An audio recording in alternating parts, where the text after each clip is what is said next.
12:05 in the afternoon here on 90.3 FM. It's Wednesday, and that means it's time for Helping Seniors of Brevard. Standing by right now to introduce the show to us and let us know what's going on for today is the host of the show, and he happens to be the executive director as well of Helping Seniors of Brevard. It's none other than Kerry Fink. Hi, Kerry. Hey, John Harper. Always good to join everyone around the radio on Wednesday, lunchtime hour at 90.3 WEJF. And for those listening online, we appreciate you tuning in at WEJF.net. And for the growing number who catch this as a podcast later, you're going to find today's show really, really, I think, important and valuable. Our guest today is a long time friend of the Helping Seniors organization, Jennifer Barton with Seniors Helping Seniors. How are you today, Jennifer? Wonderful. It's great to be here. And we were trading emails saying like, well, what should we talk about today? We try to get together once a month on the radio and share some information that's going to be really valuable for folks. And when you wrote back, said, let's talk about caregivers, I thought this is so appropriate because, so often this is a need that we get the calls on the Senior Information Helpline all about. People are getting exhausted and literally they're just giving out in the role of a caregiver. And if we don't protect our caregivers, then what hope is there for the person you're trying to caregive for? Exactly. And that's, we were celebrating last Friday National Caregiver Day, and that's why we do that, because especially the family caregivers are the unsung heroes, and they do risk burning out. And unfortunately, statistically, whether it's a spouse, especially unfortunately if it's a spouse caring for another spouse, a lot of times the caregiver goes first because they have poured out everything into their loved one and they have stopped taking care of themselves. So it's just a reality that unfortunately we get to see on a regular basis. So and I've run into a few family caregivers that I feel so badly for, and we want to surround them and support them. So this was kind of top of mind with our celebration last week and things that we've been seeing lately, that we wanted to talk about this today. Probably one of the first eye-opening experience you've been in this role with Seniors Helping Seniors, where you guys hire seniors to help people in the role of giving some assistance there for a long time. But I remember early on when Joe Steckler had founded the Helping Seniors organization, one of the first calls I remember kind of queuing in on was a lady who was calling in, and her request to the senior information line was, I need help. Then she goes, I'm 63 or something like that. I'm trying to remember the particulars of it. And so we thought, well, here it's going to come. She needs help, things that she might need help with at home. And she said, well, here's my problem. The doctor has diagnosed me with something, and now I've got to go to the hospital, and I'm going to have this procedure done, and I'm going to be out of commission for 4 weeks. So we thought, okay, now she's going to ask for what services might help me through the recovery. That wasn't what the call was about. The call was, I'm the caregiver for my 93-year-old mother. I'm going to be out of commission. What happens to mom? And that was like, wow. I had, most of us just walk around the street and we don't calculate stuff like it. We don't think about it until it becomes an emergency. Oh, absolutely. And unfortunately, a lot of families are faced with that. If the adult son or daughter, if something happens to them and they can't be there, how's mom going to get groceries? Right. How is she going to get dinner? She's not going to be able to make it to her doctor's appointment. What do we do? How do we handle this? And I think that's the other thing, I always, whenever I get a chance to talk a little bit about helping seniors, I say, the one rule that always comes to mind, although we say this better than we do this, you get on the airplane and they give you the little safety talk, and they always say what, if there's a problem, oxygen mask is going to drop down, but be sure you put this on your own face first, and then help, whoever is next to you, because if you don't do that, you're not going to be in a position to help anyone. And isn't that, you've got so much experience helping families, but isn't that something you see a lot of times, families burning themselves out, and then it really becomes a crisis? Oh, yes. Our Dr. Rosemary Laird, from my memory clinic, she wrote a book, co-wrote a book, and it's called Take Your Oxygen First. Wow. So Right. so much proves that point of we were talking again about this this week within the office. we're often talking to the family members and counseling the family members just as much, or sometimes even more so, than the senior themselves, because it is such a different dynamic, especially in the cases of somebody on a memory journey with dementia.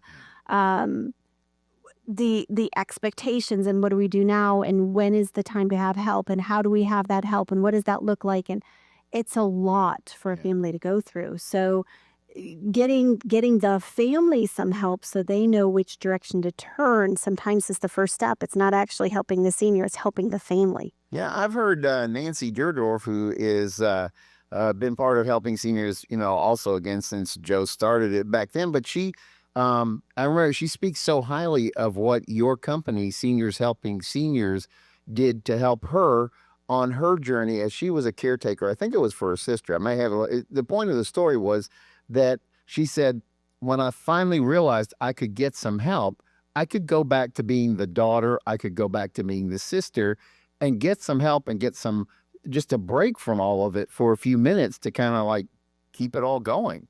Oh, absolutely. Absolutely. We're just working with one family where the daughter's doing a great job. Mom's with her 24/7. They live together, and daughter's just doing fabulously well. But as things progress, you can't be with somebody 24/7 and not argue. Just my personal opinion, but you live with, even if a roommate and you're best friends, at some point you're going to argue, you're going to get on each other's nerves. It's just natural. So having that break time is a good thing. And naturally that would have happened when you went to work or when I went to work, but now that we're both retired and at home all the time, we're going to come in and just give that daughter a break so that mom can go out, stay social, be independent, kind of have her own little friend time.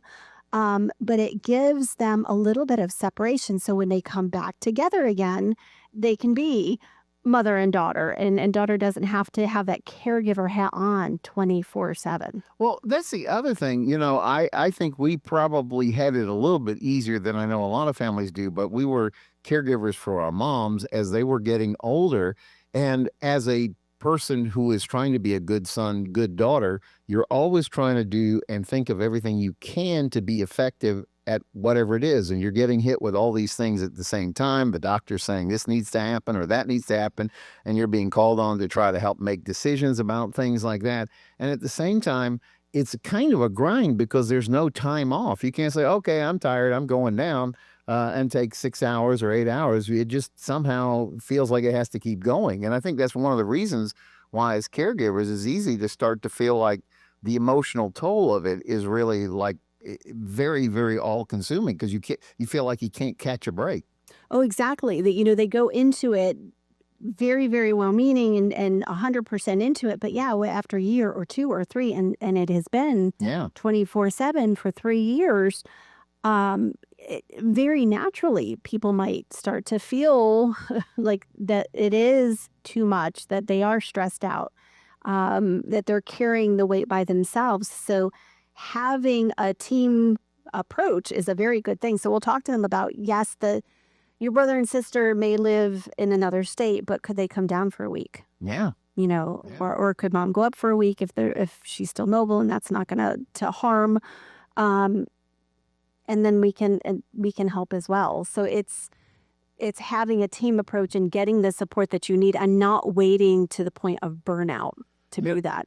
And I think that's one of the kind of like the tricks of it is when you're in that role, you have this feeling like you're, sadly, you're like the only person that's going through this, and you don't realize that you're actually quite part of a big family of people who are devoting all this time and you're trying to keep all the plates spinning at the same time. I got to keep my work going. I got to keep the kids going. I got to keep whatever, all this, my social things that I committed to, I have to keep that going. And then at the same time, then a lot of times all this stuff going on with the relative that you're trying to, or the person that you're trying to caregive for is kind of jumping up front and center. And now not only do you have to keep the plate spinning, but you're trying to manage, like, how do I keep them all going, and not drop one at the same time. Right. And sometimes they'll feel guilty. I'm his wife. I should be able to do all this, or I'm her daughter. I should be able to do all of this all by myself, and nobody's going to do it like I do.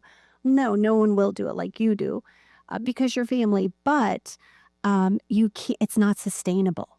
No. And they shouldn't feel guilty that they're asking for help from a team because it isn't sustainable. It is too much on one person. And, they always say it takes a family to raise a child, or it takes a village to raise a child. Well, even more so, as we get older, and especially with someone on a memory journey, it takes a village, it takes a team, and you should never feel guilty for asking for help. No, and there's another dynamic that I wanted to. I know we've talked on the radio about this one before, but a lot of times, without meaning to, the person that you are caregiving for gives you a guilt trip without meaning to. They're like, you're the only one. You say, well, Mom, maybe we could get some help. And oh, I don't know. You're the no. You're my person. I don't want anybody else but you. Boy, and you get that kind of a dynamic. I don't want anybody else coming in my house. And so now, as the caregiver, now you're conflicted because you're like, I can't keep doing this. I got to get some help.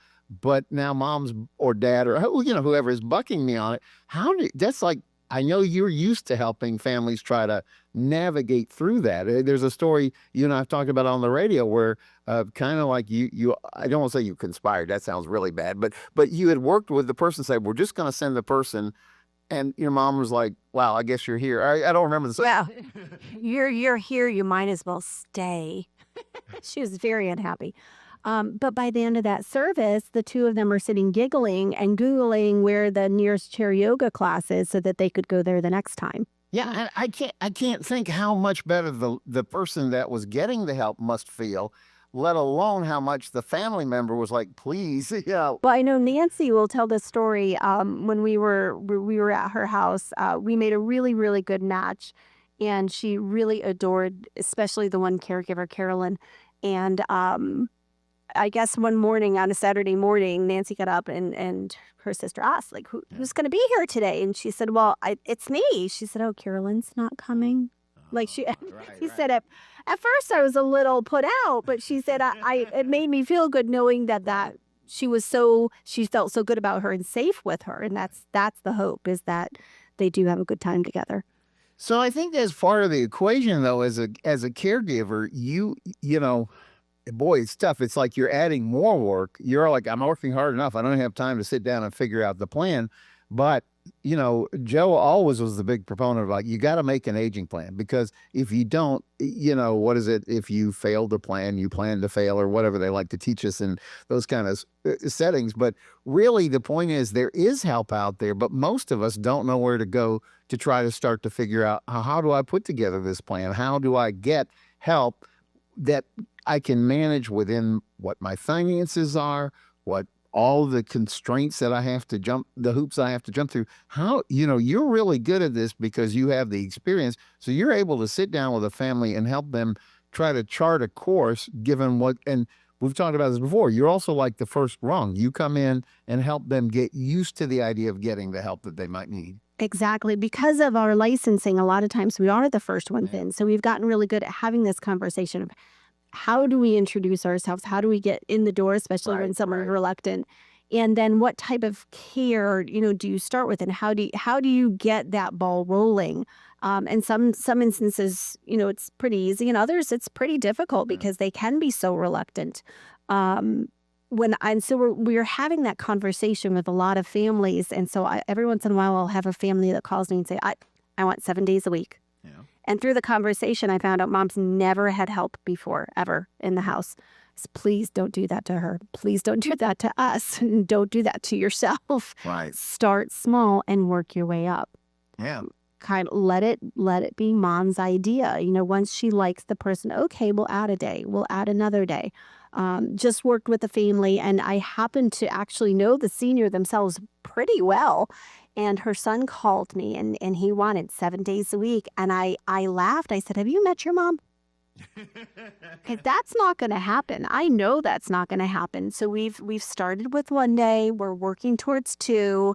He would love to have the peace of mind of 7 days a week. Right. And eventually we'll get there. But she's a very independent lady. So we need to work on that slowly and build our way up. And then, if at some point she does need extra care, she's been used to having somebody in the house. And I always kid our hands-on care companies that have the higher license than we do. We get them ready for you. You're welcome. No, it's true. But I was thinking, isn't that typical of what we as a concerned family member do so this is always why I think what Joe set us out to do in helping seniors is so important, because he felt like Kerry, he said, after all his work building up, Brevard Alzheimer's Foundation, getting the Joe's Clubs, I'll never forget when I first met him, he was like, Kerry, I need to start this because he said, I've learned families have needs. Some families do have the cognition challenge, but every family runs into these things that seniors run into, and we need an organization that helps them navigate their way through it. And so now for 15 years, that's what helping seniors is all about. But the point I wanted to get back to was, so when a family is thinking about, and they're just kind of waiting, or they're just getting, maybe not wading into the water, they got thrown in the pool, and now they're trying to figure out how to help. Mom can't come home safe from the hospital, whatever, something has shifted. Now everything, whatever was planned before is just flat not going to work, and you got to change it. So usually our reaction is simplistic. We go, oh, fine, we'll just get mom a caregiver 7 days a week. And we're not thinking not only of the dimension you're speaking about, which is that, would that actually be helpful to mom, or would that just like freak her out? But then the other side is, now we're not being good with our resources because we may be spending too much up front that we might need down the road, if you see what I'm saying. Right care at the right time is those sticklers to preach about. Yes. Yeah. So I think, and then the issue is, because you have that experience, you're able to evaluate the kind of assess what's going on, and then come up with the right answer. Joe used to call it levels of care. He said, don't get a higher level of care that you need early on, because you've got to think about, what the long run, the horizon of the whole thing is. Right. So we have, and I think I had mentioned to you before, but I was running some numbers towards the end of the year last year, and I realized we have 5 customers who have been with us for over 10 years. Wow. Yes. So that's a testament to having the right care at the right time, because we were in early and we've been able to kind of help that person stay healthy and happy at home where they want to be with our level of care, and they haven't had to pay for the additional care. No, one of the customers I'm actually going to go see after I leave here. I'm going to go over to Palm Bay Hospital and see the customer because there's some new medical issues, families in town. So we're going to be talking a little bit more about next steps. And sometimes it's funny that the family will call me and say, would you please talk to the family member? Because they'll listen to you. I think, well, I hope they will.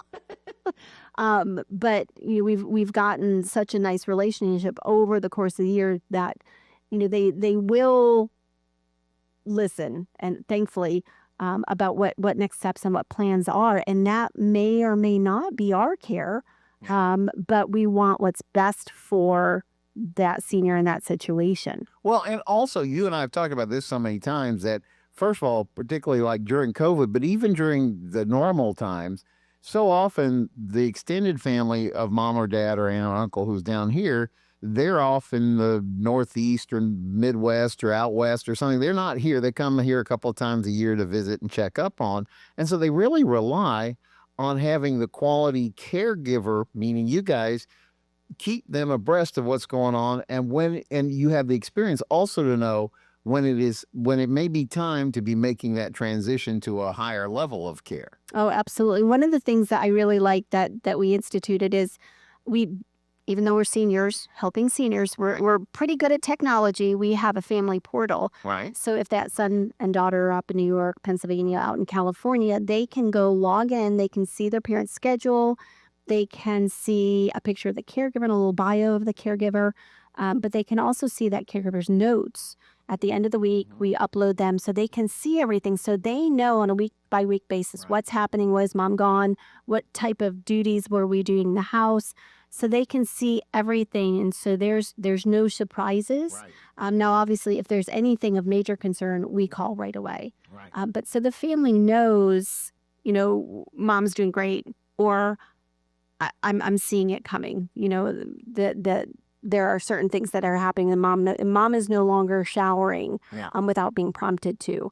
So there's been a decline, and at some point, mom may need some hands-on care in the shower. If we're no longer able to prompt her to do it, she's not able to do it herself anymore. So that communication piece is huge for the families. And then the other thing is kind of reassuring when you're not, because we always say this, we talk, Joe called it an aging plan. We call it getting your ducks in a row, which is just our euphemism for what Joe was talking about. He wants you to think, just like we have a hurricane plan, wanted us to think not in terms of like, we don't want a storm. In fact, we want anything but a storm. But if they tell us, now you're in hurricane warning, it's going to be here in X number of hours, you've already thought ahead of time. This is how I'm going to do it. I'm going to leave. I'm going to huddle down. I'm going to make sure I have my drinking water, my flashlight, whatever your plans are. At least you've thought about it before the storm is right on top of you and you're out of choices. So Joe was always big, and we've always said the corollaries that we learn with that is don't try this on your own. Call somebody who knows what they're doing. So one of the advantages that a family has when they're working with somebody like Seniors Helping Seniors in your company is that when it is time to make a next step, whatever that is, now we got to have somebody help with the showering or something like that. You already know, because you know who you can trust and who's going to be a good fit for that family when they need to move to the next step on it. Exactly. We just actually, as I was running out of the office, Rose from Home Instead had stopped in to talk to us. So yeah, absolutely. We have people that we know in our industry, and thankfully our industry here in Brevard County is amazing. Yes. They are not competitive. They're very cooperative. They have good people. So we're able to call and say, hey, I can't do this anymore, and try to make that transition as smooth as possible. For the family's sake and for that senior's sake. So yes, we can recommend, here's 2 or 3 companies. Decide which one fits you best in this situation, and then let us know, and we will work with them, and we will make sure that that's as smooth as transition as possible. Sounds great. We're talking with Jennifer Barton, who is the owner of Seniors Helping Seniors of Brevard, a great company that hires seniors to help seniors. We're about ready to take a mid-show break. Before we get there, I wanted to make sure people know if they have a question of hearing what we're talking about, that they know how to get in touch with you. We're going to go deeper into this whole topic of caregiving on the second half of the show, but I want to make sure we close this part with a way to reach you. Oh, we can be contacted 321-722-2999. Again, that's 321-722-2999. Great. Thanks. We'll be back with the second half talking about caregivers and caregiving with Jennifer Barton of Seniors Helping Seniors. Stay tuned for the second half of Helping Seniors Radio. 12:33 in the afternoon right now here on 90.3 FM. You're listening to Helping Seniors of Brevard, which is heard every Wednesday, 12 noon to 1 o'clock, right here on 90.3 FM. I'm John Harper, and the host of the show is none other than the executive director of the organization. And as I said, the host, so I always like to say it's kind of a BOGO. We get Kerry Fink. Hi, Kerry. Buy one, get one free. I like it. That's good. Thanks, John Harper. And, we've been having a great conversation with our longtime friend, but very special guest, Jennifer Barton, who's the owner of Seniors Helping Seniors, a very unique and valuable part of the fabric that keeps things going safe for families. And today in particular, we're talking about caregivers. But Jennifer, what makes your company unique, besides the fact that you have been doing this for quite some time and you're part of an international organization that does this globally now, but you hire seniors to help seniors, which is a really cool take on the whole thing, because you're getting people who just because of their own experience, maybe they've been caregivers before, maybe with somebody in their family, so they really get what their role is and have a heart for it. But then you're putting them together with seniors so they're closer in age and they can share more common interests and things like that. It's just a neat model for getting seniors help in a very comfortable way. It really works, and it's kind of a different mindset for the caregiver going in. I introduced 2 new ladies the beginning of last week. And as I was sitting there in the living room, the client got up and ran into the bedroom to go show us something, to go get us something that she wanted to show us. And as she ran out, my new, and this is a brand new caregiver, looked at me and said, "Oh my gosh, I just love her. I hope she likes me." Oh. And it was so sweet. But that's exactly the heart that we want. And they did have a great time together. So I think it's going to be a wonderful match. But, the caregivers come into it having had that background, having had that family caregiving background, and they're doing it because they really want to be there. And that makes a huge difference. Yeah, I love it. You explained before. You said you look for somebody that has the heart of a volunteer who doesn't mind accepting a paycheck. And I remember we've done programs, and I don't want to get us off the topic, but I said you don't really have to have like your background wasn't like, well, I was in medical or something like this. It's a lot of people come from a lot of different backgrounds that find this a really fulfilling employment because they can manage the time, but they feel like they're doing something very valuable for somebody, which is, it's very important. Talk about if somebody is interested, just so we put that and the people have that information. Yes, because we do have retired RNs and LPNs, Yeah. but we've had retired teachers, Mhm. contractors, business people. One of our gentlemen worked on Wall Street. Wow. It's a whole variety of backgrounds, but they all have a heart, for people. So it's wonderful, and we are really looking for some men right now. Okay. A few good men. Okay. Because guys need caregivers too. And sometimes, just having somebody around to guy talk with and movies and different things and share the similar interests is a really good thing. So we hire 50 and over. We go with AARP. We figure we're Right. big enough to make that role. Not that I think 50 is a senior because I'm over that. My definition keeps getting older as I get older. Of course. But we hire 50 and over. It's a part-time job that we want you to be able to feel really, really good about. Yeah.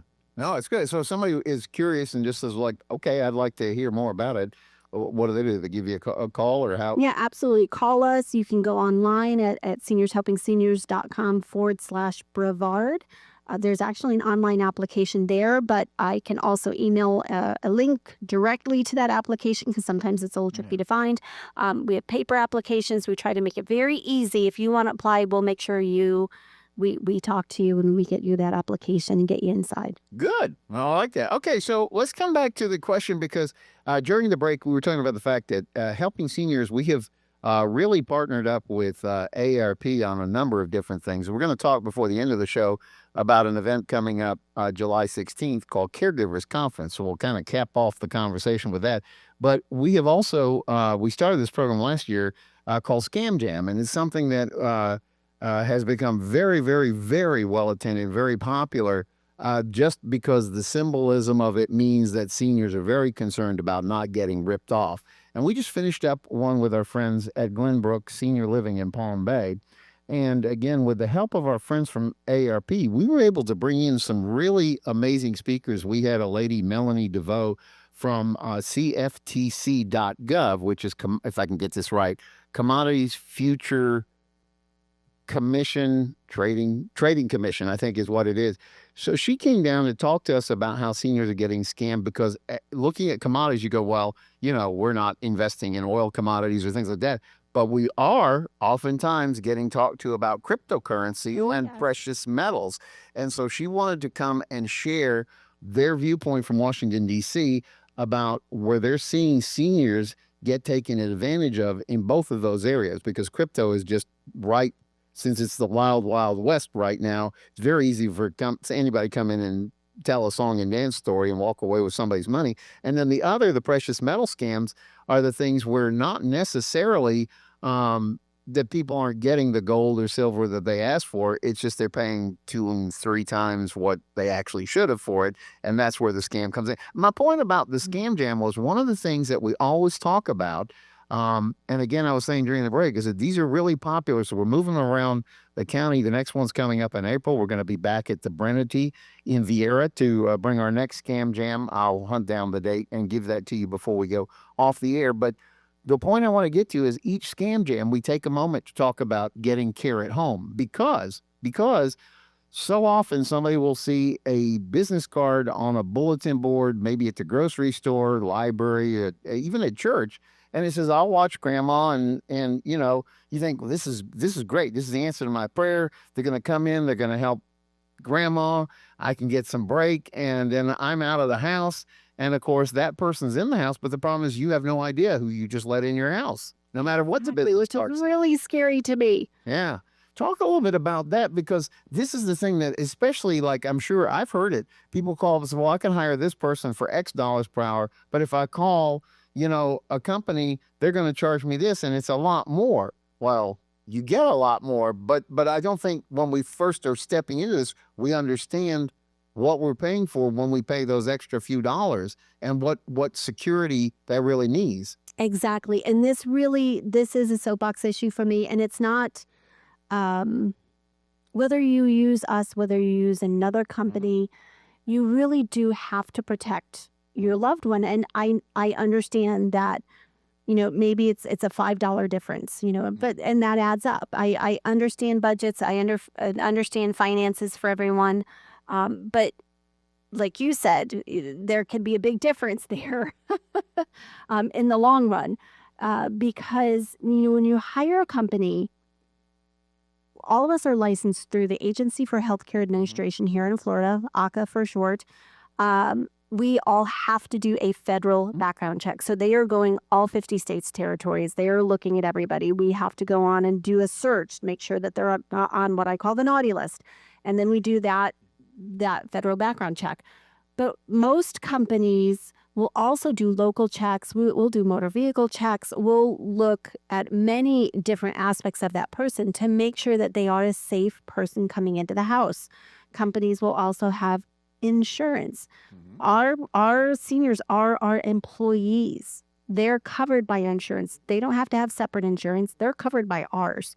They have workers' compensation covering them. If, God forbid, they got hurt while they were on the job, we're taking care of that. The homeowner's not going to be responsible for that. We are.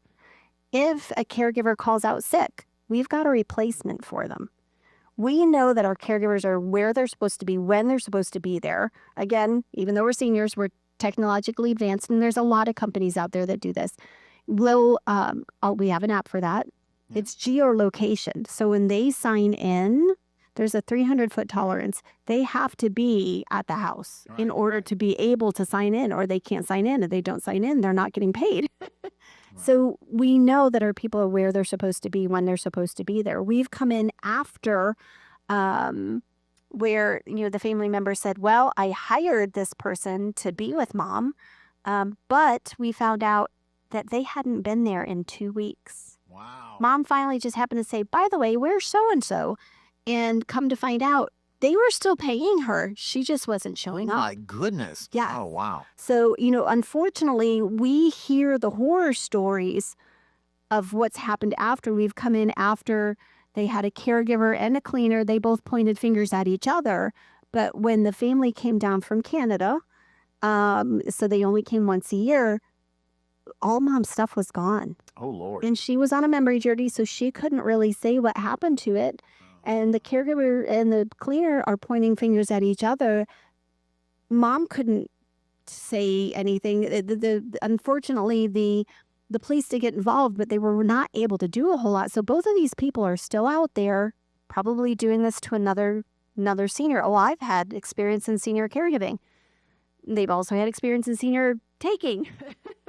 So it's really, whether you use us or anyone else, make sure there are things. There's a checklist, and I will email it to you if you would like. We've created a checklist of what to ask. Yeah. Do they have insurance? You can ask for a certificate of insurance. Do they have workers' compensation? Do they have liability coverage? Are they licensed? Are they doing the background checks? What kind of background checks do they do? How's your caregiver turnover rate? Are you getting new people in all the time? Or do people stay with you? And, again, when you are hiring an individual, you don't have a backup plan. That person's out sick. If they leave, you're stuck. So, we really, really want people to be careful and to protect themselves. And that's like under the best of circumstances, you have a good person who means well and is doing well. but then they have an emergency and now they're out for 2 weeks. Now you got to figure out how to cover it. Like I said, that's under the best of circumstances. The worst of circumstances is all the shenanigans that can go on, because once you've let somebody into your house, they're going to find the checkbook. If they're nefarious, they're going to find the checkbook. They're going to find the credit cards. They're going to find out all these things. And to then the point that you were explaining with the story where it was the cleaner pointing the finger at the home care person and vice versa, you have no idea. It's unfair to everybody involved because nobody now knows what's going on. And the difference is when you call a proper company, because I've heard the horror stories, like then the person who worked there for 6 months and then they go and file unemployment, and all of a sudden the state of Florida is looking to you as the employer. Well, you didn't pay unemployment premiums, or and so you're on the hook for back taxes you didn't even know you were into. Whereas yet somebody gets hurt on your property,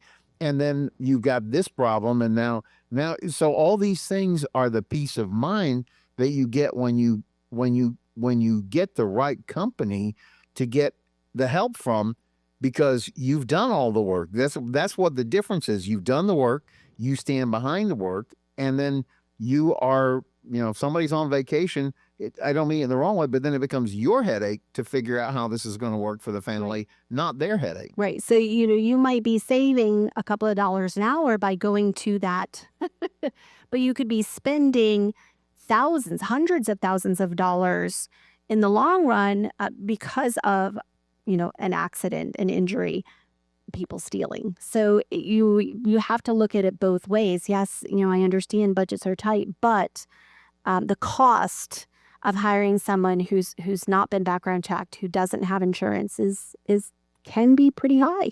There's something I keep learning as I keep living, is like I used to fall all the time for the lead in the price. Like, okay, you can take this trip and it's only going to cost you X number of dollars or whatever. You're looking at, you could have this service in your home, it's only going to cost this number of dollars. But what I have realized over time is that that's not the number that matters. Well, the number that matters is what is it going to cost you when it's all finished. So like if you're going to take the trip, are they going to put taxes in? Is there other expenses that goes with all of this? All of those you got to pay for airport parking. Did you calculate? All those things so it all becomes part of your quote budget to do that travel. So that lead-in price, yes, it's a factor in it, but it doesn't actually count the whole cost, right? Correct. But see, this is the same point about getting the care at home. So there's another advantage, is because when you bring somebody in that knows what they're doing, and again, I'm not casting an aspersion on the person with the business card. If they're a legitimate person, they probably ought to call you and see about working through a company that's very serious about protecting seniors and doing it that way, because it'll be a good result for them. They won't get questioned, right? Because it's all being properly done. But the flip side for you is that also to help the family navigate. Like you might not, like we were talking earlier in the show, you might not need this level of care. We could probably make it work effectively for where you are right now with this number of hours. So you have kind of I want to say the best interest of the family involved to try to help them match what's very appropriate. Whereas somebody off the street says, yeah, I can give you 20 hours a week, just pay me this. And that may not be what the family needs. I'm just, as a hypothetical. Right. Unfortunately, sometimes people can be unscrupulous. Yeah. And we've got a reputation to uphold. We've been doing this for 14 years now. We've worked really hard for that good reputation. We want to maintain that. Right. So we're never going to do something that would hurt that. Right. And we'll continue to do that. As we were talking on the break too, I think because of that, thankfully, but I was kind of surprised, I had a moderator from Nextdoor reach out through the Nextdoor app and message me because unfortunately he's also seeing. Oh. And that was one of the reasons, again, this was top of mind today, because he's also seeing, as he's watching and moderating things, that people are being taken advantage of. So it's so important to make sure that you are getting a good resource. You're not just throwing it out there with a note, a business card stuck on the wall at the grocery store. It is someone who is truly vetted. Yeah, I think it's so important. And then, really on top of that, too, kind of coming back to the role of the caregiver, what you need as the caregiver most of all, probably more than almost anything else, is peace of mind. Yes. Right. So you don't have to sit there and worry like, well, is this person going to show up? Is this going to be right? Is there going to be a problem? You can relax because now you've put, it's like the right tool. If you've ever worked on a car engine or something, not like I'm an expert, but if you don't have the wrench that fits that particular nut or bolt that you're trying to work on, you'll be so frustrated and somebody hand you the right size wrench, you'll have that bolt popped off in 2 seconds. Well, it's kind of almost the same thing. If you put the right tool for the right job, it still may be a difficult job, but it's going to be so much easier than if you're just trying to mess around in the dark with the wrong tool. And here in this case, getting the right help at the right time, at the right level is the tool that you would need as a caregiver, I think. Oh, absolutely. Mm. Absolutely. Wow. And that goes back to so many things, budget and the fit and the right care, the right level of care. So let's spend a minute or two. I want to talk about a date that I want everybody to get on the calendar. Well, let me get one date out of the way. This Thursday, we always do at the Senior Resource Center. We named it after Joe, our founder, Joe Senior Resource Center. We're right there at 1344 South Apollo Boulevard. We're on the second floor. They gave us a big space in there. And every fourth Thursday, we take over the bulk of the lobby and we turn it into a fun classroom. So we do two things. We do a knowledge college for aging at 10 a.m. So that's this Thursday. And then at 11, we do a wellness series. And this time, Jennifer, we have Lizzie Johnson, who is an attorney who works with Community Services of Mid-Florida. She's going to come in and talk about something. Again, this is kind of in the scam world, about keeping your home title safe. She's in charge of the older adult services that this nonprofit provides throughout Central Florida. And this has become a passion because she's seen people getting into trouble with these people who are trying to scam on home titles. So she's going to present on that. Then at 11, we have Jennifer Allen with Vitas Hospice, and they are certified. This is Heart Health Month. So they are certified by the American Heart Association for palliative care and hospice care for people that have advanced heart situations. And so she wants to share a little bit about that. So that's a free service. It's fun. I know it's serious topics. It's good information, but it's fun too because they have snacks, camaraderie, door prizes, and it's 10 to 12 on this Friday. But the other date I want you to go ahead. Friday or this Thursday? Thank you. All right. This Thursday.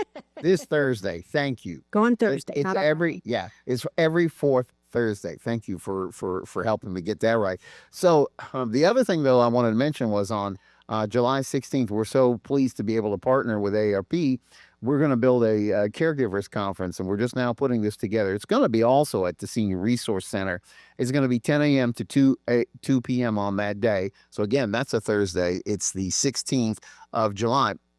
And Jennifer, we were talking about how tough it is for caregivers, and you and I both had the opportunity of participating in a really good caregivers conference that was put on by a group out of I think it was more like West Palm Beach, Florida, but it was nationwide. And they would take these caregiver conferences around the country. And the ones they did here were so good because my recollection of it was they would invite people who were very qualified to join panels, but it wasn't like, oh, here's Dr. So-and-so to tell you what you need to do. It was that they would have this really interactive roundtable. So the audience would ask questions, or here's what I'm running into. And sometimes the answers would come from the panelists, but many times the answers would come from somebody else sitting in the audience. You were there, so talk a little bit about that. I think those are the most valuable, those kind of question and answer period after the introduction of the subject. Because that's really the nuts and bolts. This is what I'm having a problem with. How can you help me? What resource is there for it? So it's really, it's not the high level conversation. It is, to me, the boots on the ground, really meeting the need of what is happening at that moment. So I love those conversations because it really does. It really brings that to light, and I think people get a lot more out of it. Yeah. And it is funny that, sometimes the experts are the ones that are giving the responses, but sometimes there's someone in the crowd who says, oh, I've experienced that with my loved one, and this is how we've handled it. And it's been a very unique approach. Oh my gosh, I never even thought of that. Yeah. So that's perfect. Yeah, I was asking Jennifer. I said we really need your help and expertise in putting this together because unfortunately that group isn't actually doing those anymore. We would just be dovetailing to what they're doing, but we want to keep that concept alive because it was so valuable. And to your point, when somebody in the audience is helping somebody else with a problem, first of all, there's a great credibility, like, because the person in the audience goes like, okay, you've lived what I'm going through. So this makes a lot of meaning. But there's also that sense that we talked about earlier in the show is like a lot of times the caregiver, you feel like you're the only person in the entire universe that's having this problem. And it's just helpful to know you're not the only one trying to navigate this stuff. Exactly. And when that other person, I've noticed too, when the other person is able to share a solution, they stand a little taller. Yeah. I've just gotten to help someone. I feel really good about that. Now it's good, Ed, because we said it. You said it at the outset of the show. They often say it takes a village to raise kids, but we've really adopted that for seniors. All of us need to work together. I remember early on, Joe would always talk about, Kerry, we need more resources for seniors, and that's always true. Seniors are the bulk of our population in Brevard County. 1 in 4 is over 65, and as we mentioned, 1 in 2 is over 50. So ARP says you're a senior. You might as well get used to that because it's going to be with you the rest of your life. We'll take the discount. So get the discount, make it work for you. But the point I want to get back to was so when that's the age group that we're really catering to. And we need to learn more because we don't want to get caught flat-footed. So we've always said it takes a village to raise kids, but really takes all of us working together. And I would say to Joe, is it that there's not enough resources? We can agree on that.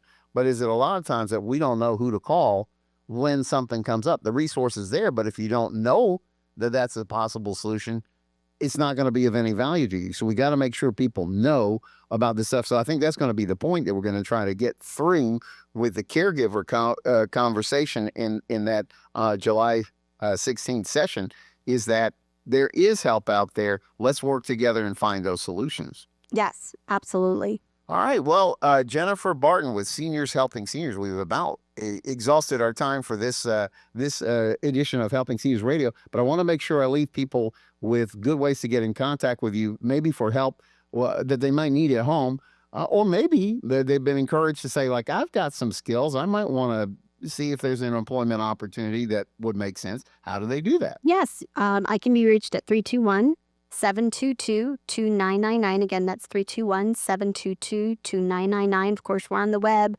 on social media. And if you do want that checklist of hiring a safe company, I'd be happy to send that to you for free, no strings attached. We just want everybody to be safe. That's it. It's amazing. We are blessed in Brevard County to have so many good organizations who, even when they're a business, they're doing it for the right reasons and trying to make it work for the seniors and their families. That's certainly what you do. Thank you, Jennifer Barton, for all you do. And thank you, listener, for joining us on the Helping Seniors radio program this week. We'll see you right back here next Wednesday. Have a great week until then.